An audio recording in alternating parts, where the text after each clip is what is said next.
और छोटी माँ मूरासुर को तो श्री नारायण से भी रक्षा का वरदान प्राप्त था ना। यही तो श्री नारायण की लीला थी बलराम। पर वो राक्षस अपने दम में जे समझ ही ना पाओ कि वो क्या भूल करने जा रहे है। अब पहुंच गो भगवान श्री नारायण को चुनौती देने के लिए।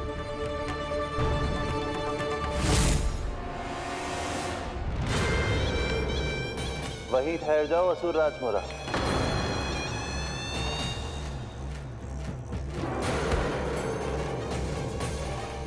यहाँ क्यों आए? आपको पराजित करने और ये वैकुंठ जीतने, ताकि मैं यमलोक का स्वामी बन सकूं। फिर आओ, युद्ध भूमि में मेरा सामना करो।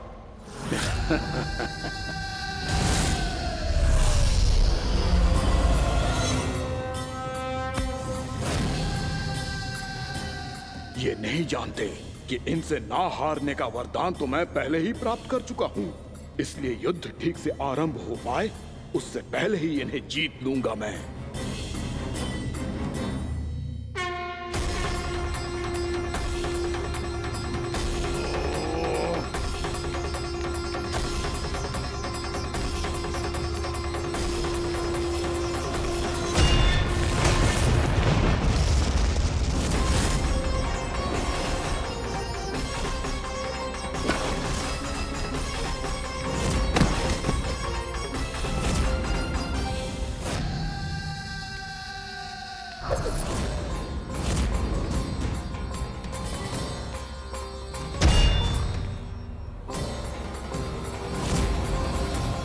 और इस प्रकार जे युद्ध वर्षों वर्षों तक चलता रहो। दोनों योद्धा पूरे ब्रह्मांड में अनेक अस्त्रों शस्त्रों के साथ युद्ध करते रहे।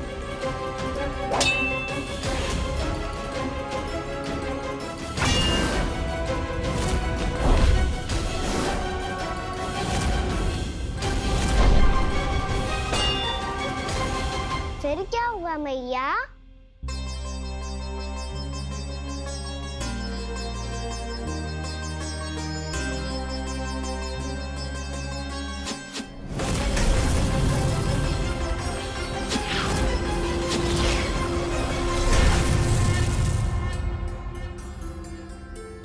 उस युद्ध को कभी समाप्त हुआ हो, पर कैसे? शीघ्र ही वो राक्षस थक गो लल्ला।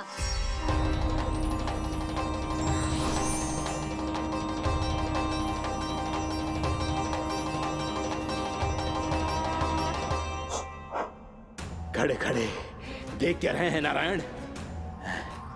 आक्रमण कीजिए, वध कर दीजिए मेरा।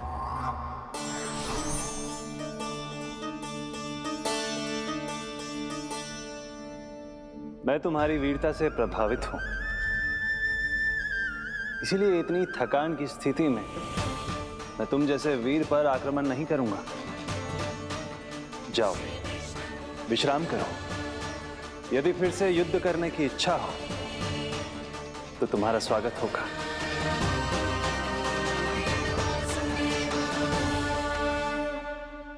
जे कह के श्री नारायण बद्रिका आश्रम चले गए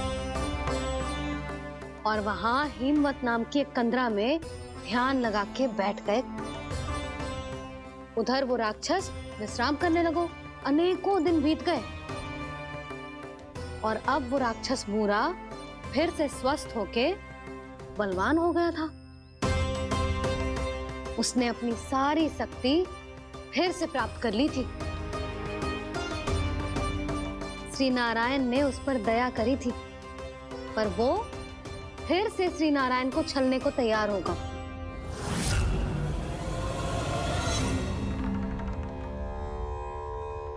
ध्यान में बैठे बैठे श्री नारायण योग निद्रा में चले गए, पर दुष्ट मूरा इसी अवसर का लाभ उठा के उनकी कंदरा में घुस आयो, ताकि वो सोते हुए श्री नारायण पे आक्रमण कर सके।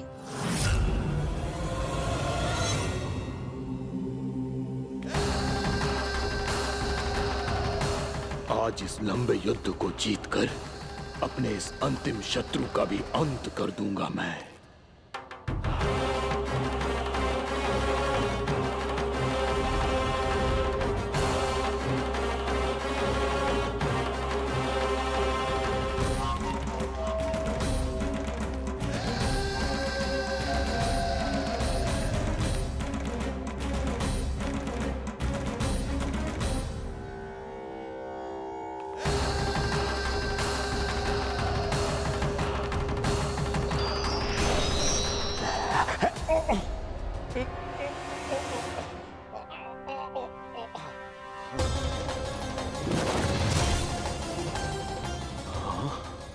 दुष्ट राक्षस, प्रभु ने तुझ पर दया की, तुझे संभलने का अवसर दिया। तू इन्हीं पर ही छल से वार करने चला है।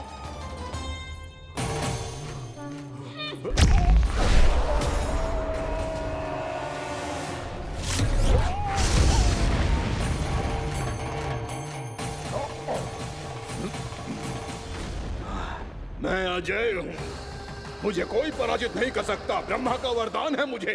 तूने नारायण से अपराजय होने का वरदान मांगा था मूर्ख, उनकी शक्ति से नहीं।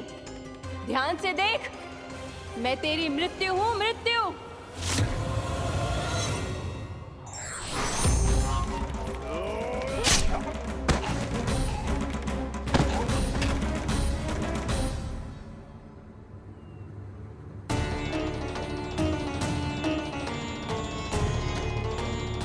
वो देवी कौन थी छोटी माँ? और कौन बलराम, वही तो थी देवी एकादशी।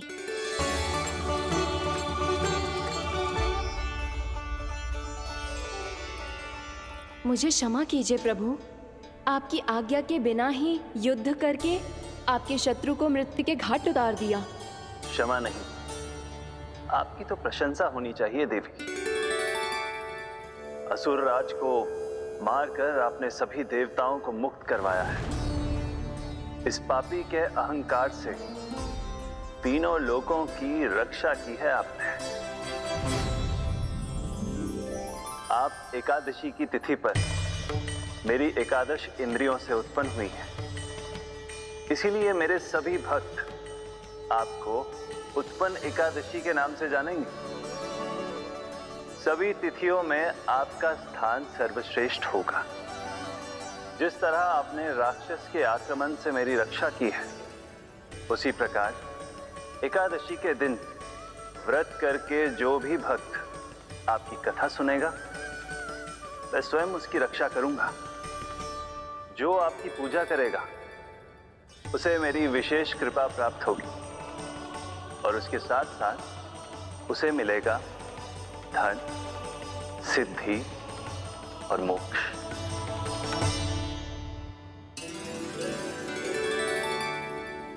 इसीलिए आज के दिन व्रत रखने का बहुत अधिक महत्व होता है। बोलो एकादशी मैया की जय। बोलो श्री नारायण भगवान की जय।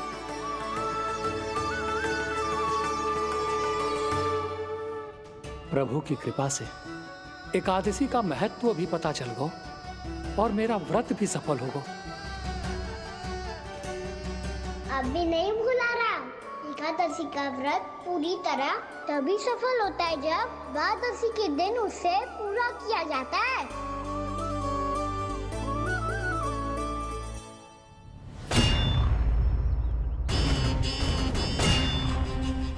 आवश्यक है आपको यह आभास होना कि उस विष्णु अवतार को पराजित करने के लिए आपके साधारण योद्धाओं में वो सामर्थ्य नहीं है। वो विष्णु अवतार कुछ अधिक ही असाधारण है।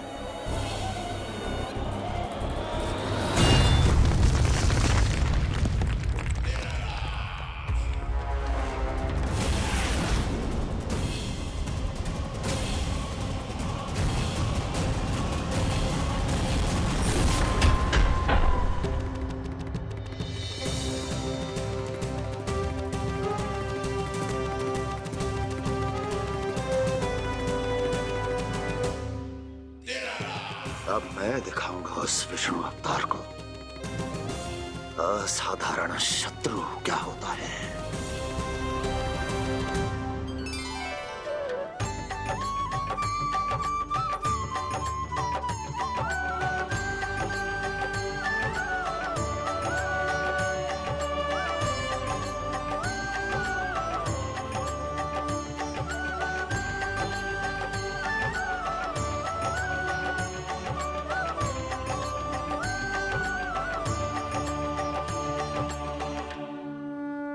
कंस मामा अधीर हो रहे हैं, पर मैया ने मुझे अभी तक बाहर जाने की आज्ञा नहीं दी है। अभी उन्हें किसी और राक्षस को यहाँ भेजने से रोकने के लिए मुझे ही कुछ करना होगा।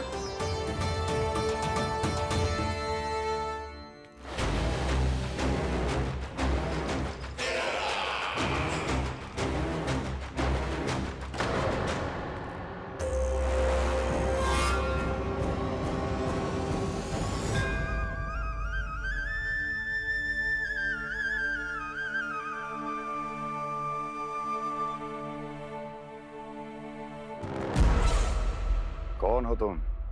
बचपन से ही मुझे मारने का सपना देख रहे हैं, फिर मुझे ही नहीं पहचानते।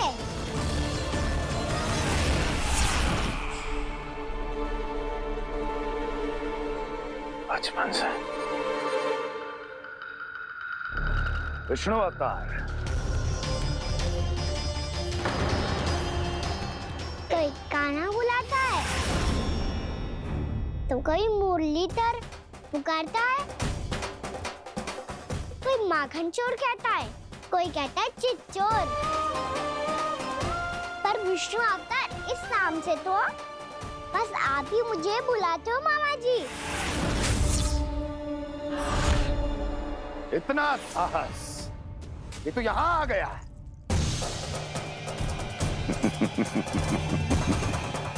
यहाँ आ तो गया तू विष्णु अवतार, किंतु यहाँ से जीवित नहीं जाएगा। तेरे इस शीश को तेरे धड़ से अलग कर दूंगा मैं।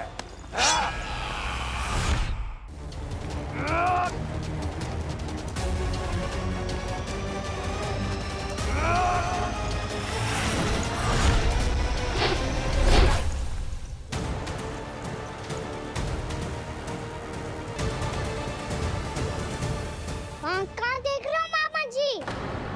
मैं तैयार हूँ।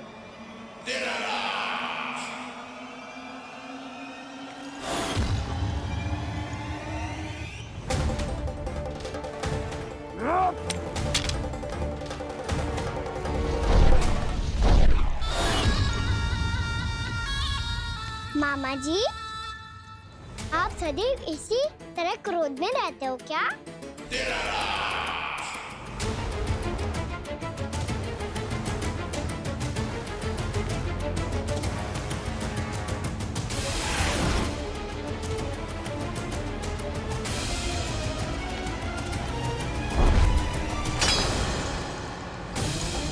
छोड़ छोड़ मेरी तलवार को। छोड़ो तो तब जब पकड़ा हूँ।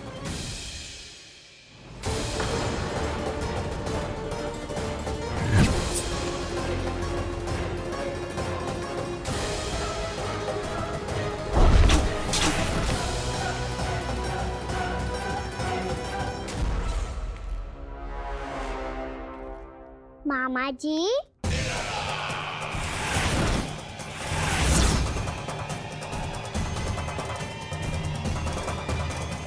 आप थक गए होंगे, थोड़ा विश्राम कर लो। आपका तो पता नहीं, मैं अवश्य थक गया हूँ।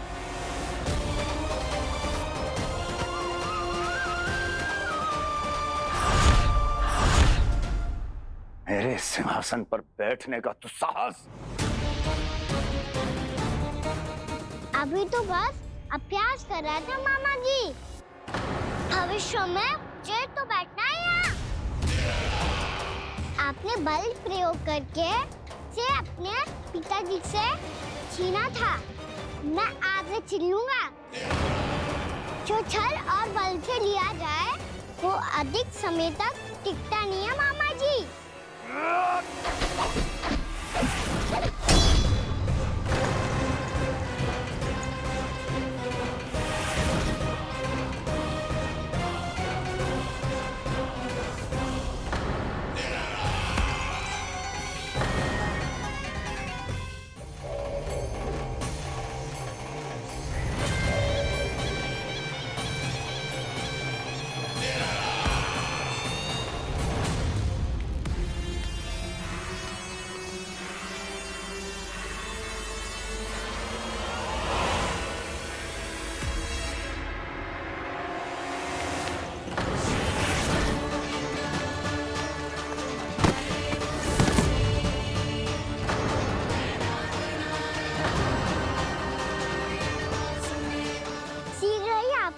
सिंहासन छोड़ना होगा।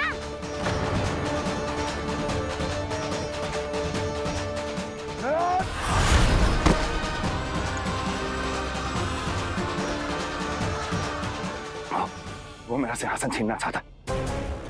वो आ रहा है, वो आ रहा है। सैनिकों, दुर्जन, बंद कर दो सभी द्वार और झरोखे, सब के सब। इसकी हर संभावना पर इतना कड़ा पहरा बिठा दो कि ना तो कोई महल के भीतर आ सके, ना तो बाहर जा सके। मुझे महल की चप्पे चप्पे की सूचना चाहिए। जाओ।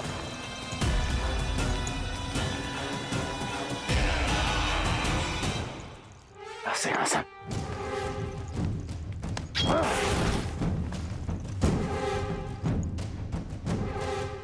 अब आ, दुष्ट मायावी, छलिया विष्णु अवतार, मैं कंस तेरी प्रतीक्षा कर रहा हूँ। देखता हूँ मेरे सिंहासन पर कैसे बैठता है तू। मुझे तो बस कुछ समय चाहिए था, वो मिल गया। अब करते रहिए आप प्रतीक्षा।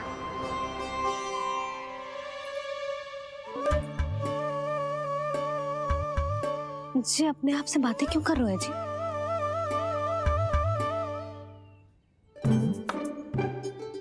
आप मुस्कुरा क्यों रहे हो? ना कछु ना। बताओ क्यों मुस्कुरा रहे हो? तुम्हीं पर गए हैं जी। जब तुम व्रत करती हो तो तुम भी ऐसा ही करती हो। इसी प्रकार भूख अधिक लगने पर अपना ध्यान भटकाने के लिए स्वयं से ही बड़बड़ाती रहती। होगा। आपको तो बस मेरा उपहास उड़ाने के लिए बहाना चाहिए।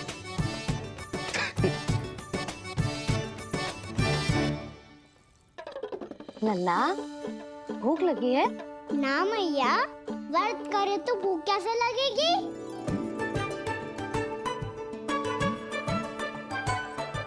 यदि लगी हो तो छोटे बालकों को थोड़ी बहुत भूल चूक क्षमा होती है। कछु ना तो फल तो तू खा ही सकते है। अब तो पूरे नियम और विधि विधान से व्रत तोड़ूंगा। कल द्वादशी के सुबह मुहूर्त के अनुसार। ठीक।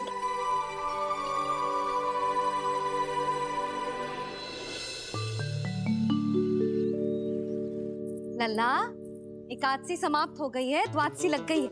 अब तू व्रत तोड़ सकते है। भोजन कर ले। ले।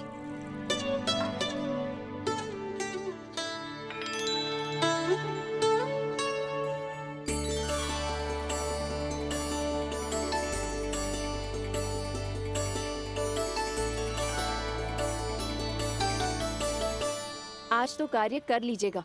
मैं ना चाहती कि सब गांव वाले फिर से आपका उपहास उड़ाएं। अरे, इसी क्षण कार्य आरंभ करना आवश्यक ना है। कुछ खा तो लो। कल भी पूरे दिन व्रत में रहे, अब तो कुछ खा लो। ना ना, अभी बिल्कुल भूख ना है। और हाँ भगवान, तुम्हें चिंता करने की आवश्यकता नहीं है। आज मैं किसी को भी 2 शब्द कहने का अवसर नहीं दूंगा। अरे, कुछ खाओगे पियोगे नहीं तो कैसे रहोगे?